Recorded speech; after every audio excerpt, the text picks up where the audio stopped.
इश्टानो फाटली 20 वर्सां आम्ही सृजनोत्सव हो सृजनात्मक अभिव्यक्तीचो उत्सव मनयतात आणि ह्या उत्सवाच्या अंतर्गत 14 किंवा 15 ऑगस्ट साकून सुरू जावपी सृजनोत्सव 20 ऑगस्ट ह्या दिसा सोंपता।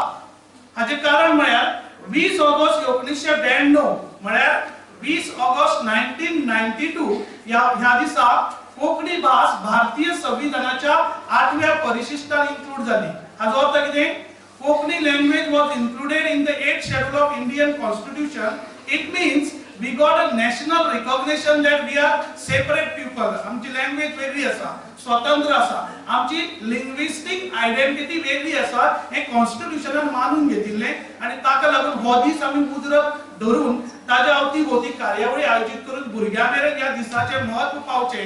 तेच वरी ह्या दिसा खातीर वा कोंकणी भाषा, कोंकणी राज्य, कोंकणी संस्कृताय हाजे खातीर जे लोक वावुरल्या तांचे कार्य भुरग्यां मेरेन पावचे, नव्या पिळगे मेरेन पावचे, हाका लागून अशा तरेच्या उपक्रमाची आमी आयोजन करता किंवा येवजण आखता। त्या पावसाळी अधिवेशनाचो निमाणो दीस 20 ऑगस्ट जर 20 ऑगस्टाक हे विधेयक पास जायना जाल्यार त्या सेशनात जावचें नाशिल्ले आणि फुडाराक कितें घडत आशिल्लें कोणाच्यान सांगूंक जायना।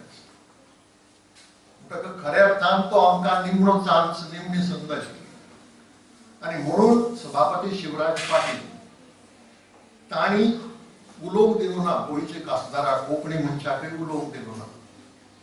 तशेंच बिल राज्यसभेत गेले आणि 1.5 वरांचेर ते पास जालें। असो इतिहास संसदेत ताजे पयलीं केन्ना घडलो ना आनी ताजे फाटल्यानय केन्ना घडलो ना।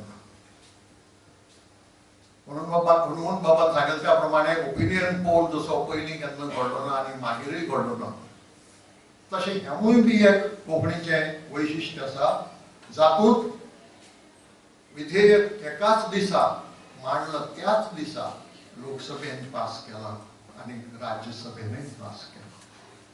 आमी ताचो अर्थ लायला तो आमकां राष्ट्राक दिल्लो आशिर्वाद। हो कोंकणीक राष्ट्रान दिल्लो आशिर्वाद आणि त्या आशिर्वादाच्या आधारान कोंकणी भास वेगळ्या वेगळ्या क्षेत्रांनी फुडें सरत आसा।